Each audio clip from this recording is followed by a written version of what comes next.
प्यारे बच्चों, आज के इस वीडियो में हम अम्ल एनहाइड्राइड के आईयूपीएसी नामकरण की बात करेंगे।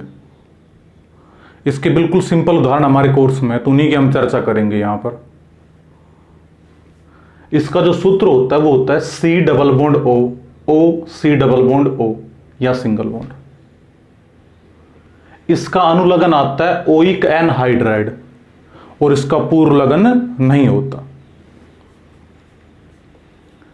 अब हमारे जो अम्ल एनहाइड्राइड है वो भी दो प्रकार के होते हैं, एक हमारे होते हैं सम्मित और एक हमारे होते हैं असम्मित। तो पहले हम बात करेंगे सम्मित की। सम्मित का मतलब क्या होता है? सम्मित का मतलब ये होता है कि इस ऑक्सीजन को अगर हम ढक लें तो दोनों तरफ अगर हमारे समान ग्रुप है, ऊपर भी और नीचे की तरफ, तो हमारा कैसा कहलाता है? सम्मित। तो ध्यान से देखो, यहां पर इस ऑक्सीजन को अगर हम हटा ले तो यहां जैसा ऊपर की तरफ ग्रुप ऐसा ही नीचे की तरफ है। इसमें देख लो आप, इस ऑक्सीजन को मैंने ढक लिया इस प्रकार से, तो इधर जो ग्रुप है ऊपर की तरफ वैसा ही नीचे की तरफ है, इसमें भी ऐसा ही है। तो ये हमारे कहलाते हैं सम्मित एनहाइड्राइड। तो जब भी इनका हमको नामकरण करना होगा तो हम इनमें कुल कार्बन के आधे कार्बन काम में लेंगे। दोबारा सुनना मेरी बात, सम्मित अम्ल एनहाइड्राइड का हमको जब भी आईयूपीएसी नाम लिखना होगा तो इनमें जितने कार्बन उपस्थित है उनके आधे कार्बन हम काम में लेंगे। जैसे इसमें हमारे कितने कार्बन है? 1 2 3 4, तो 4 है तो इसका आधा कितना आ जाएगा? 2। या एक तरफ के कार्बन गिन लेंगे, जैसे यहां 1 2, यहां भी 1 2, तो कितने कार्बन काम में लेंगे? इसमें केवल 2 कार्बन। तो यहां हमारे 2 कार्बन हो गए। यहां तक क्लियर है सभी को? अब 2 कार्बन के लिए क्या आता है हमारा? एथ। कार्बन कार्बन के मध्य बंध कैसा है? एकल बंध। एकल बंध के लिए एन, तो बन गया एथेन। और इसका अनुलग्न क्या आता है? C double bond O C double bond O। तो अम्ल एनहाइड्राइड का अनुलग्न क्या आता है? Oic anhydride.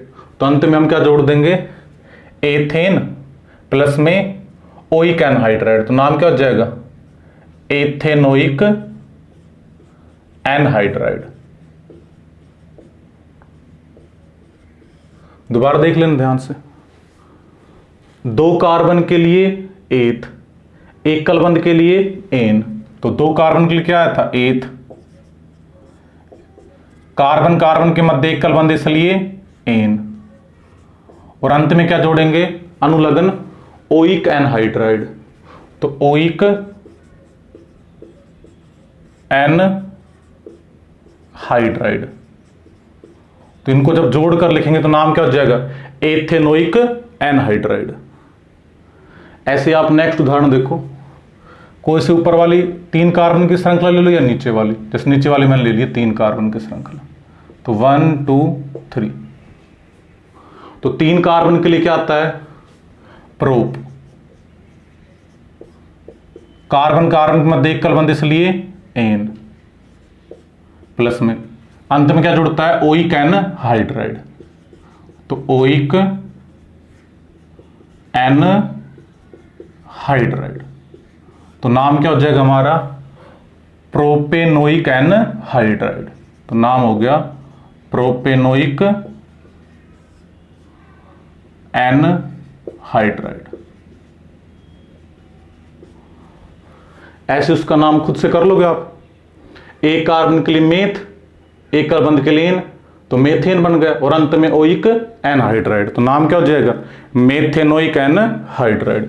तो इसका नाम हमारा हो गया मेथेनोइक एनहाइड्राइड। तो ये तो हमारी बात होगी सम्मित अम्ल एनहाइड्राइड के आईयूपीएसी नामकरण की। अब कैसे आ जाए असम्मित? असम्मित का मतलब क्या है? देखो, यहां ऊपर कितना कार्बन है? 1। इस ऑक्सीजन से देखना हमको, यहां इधर 1 कार्बन, नीचे कितने? 1 2, तो असम्मित हो गया। ऐसे इसमें देखो, ये हमारी ऑक्सीजन हो गई, ऊपर तरफ कितने कार्बन है? 2, और नीचे दो तो ये और एक 3, असम्मित हो गई। ऐसे इसमें देखो यहाँ ऑक्सीजन है, ऊपर 2 कार्बन, नीचे कितने 3 तो ये लिख रहे हैं यहाँ पर, और एक ये 4। तो ऊपर और नीचे की तरफ कार्बन परमाणु की संख्या समान नहीं है, इसका मतलब ये हमारे कैसे एनहाइड्राइड है, असम्मित एनहाइड्राइड। तो इनका नामकरण देखो हम किस प्रकार करेंगे। तो नोट डाल करके मैंने एक लाइन लिख रखी है, असम्मित एनहाइड्राइड होने पर अम्लों के नाम अंग्रेजी वर्णमाला के क्रम के अनुसार लिखकर अंत में एनहाइड्राइड अनुलग्न जोड़ देते हैं। तो करना क्या है, आप इसको एक उदाहरण द्वारा अच्छी तरीके से समझ सकते हैं। देखो ध्यान से, जैसे ये दे रखा है हमको, अब इस ऑक्सीजन के ऊपर की तरफ देखो आप कितने कार्बन है, एक कार्बन। एक कार्बन का अम्ल कौन सा होता है, मेथेनोइक। भाई एक कार्बन का अम्ल कौन सा होता है, मेथेनोइक। तो मेथेनोइक शुरू होता है एम से। नीचे कितने कार्बन है, 1 2। 2 कार्बन का अम्ल कौन सा होता है, एथेनोइक। एथेनोइक शुरू होता है ई से। तो यही तो कह रहा है, असम्मित एनहाइड्राइड होने पर अम्लों के नाम, अम्ल मतलब ऐसे याद रखना, ऊपर की तरफ एक कार्बन है तो एक कार्बन का अम्ल लेना है, नीचे की तरफ 2 कार्बन है तो 2 कार्बन के अम्ल लेने। तो अम्लों के नाम अंग्रेजी वर्णमाला के क्रम के अनुसार लिखकर, तो पहले हम अम्ल के जो नामकरण है वो अंग्रेजी वर्णमाला के क्रम के अनुसार लिखते हैं। तो ये ई और ये एम, अंग्रेजी में पहले ई आता है, तो सबसे पहले हम लिखेंगे 2 कार्बन का अम्ल कौन सा होता है हमारा, एथेनोइक। उसके बाद 1 कार्बन का अम्ल कौन सा होता है, मेथेनोइक।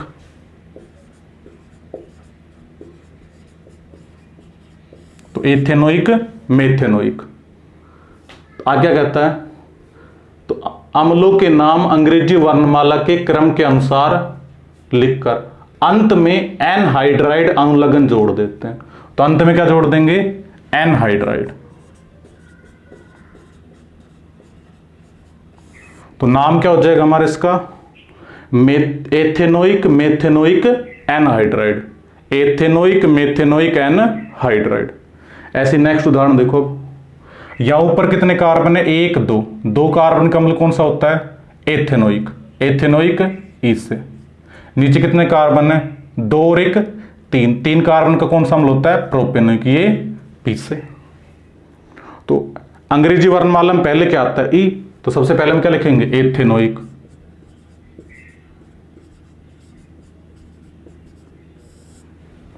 उसके बाद में 3 कार्बन के लिए प्रोपेनोइक।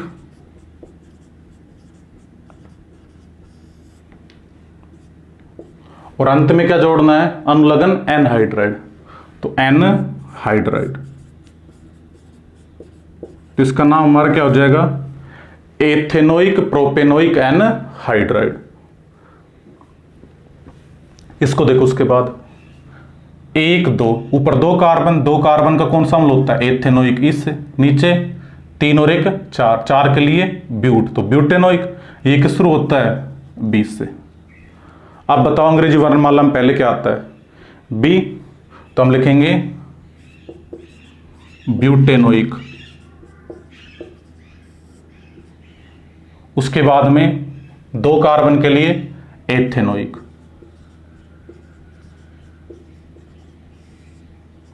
और अंत में क्या जोड़ना है, एनहाइड्राइड। तो अंत में हम जोड़ देंगे एनहाइड्राइड।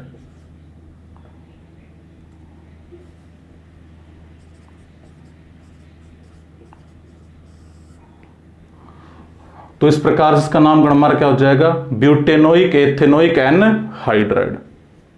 तो इस प्रकार से हम बहुत आसानी से अम्ल एनहाइड्राइड उसका यूपीएससी नामकरण कर सकते हैं। बस केवल हमको इसका सूत्र पता होना चाहिए कि C double bond O O C double bond O। देख लो सब में, C double bond O O C double bond O, ये तो इसका होता है सूत्र। और इसका अनुलग्न क्या आता है, ओइक एनहाइड्राइड।